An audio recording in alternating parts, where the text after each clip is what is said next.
lighting.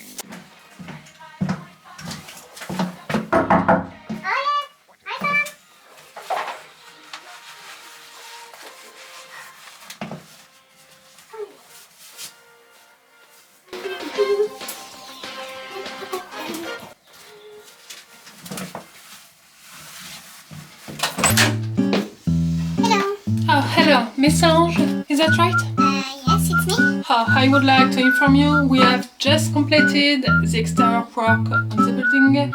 My colleague is currently cleaning up the construction site. Oh, super, finally. Don't get your hopes up too soon. Okay. We will soon begin work inside the apartments. Oh no. You have to move out of your apartments while the work is being done. What? Yes, sorry.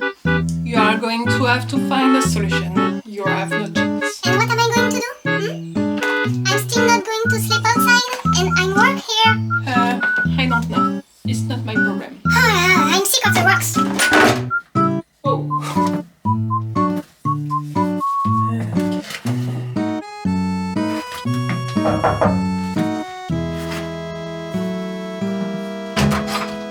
Hello, Miss Natasha, is that right?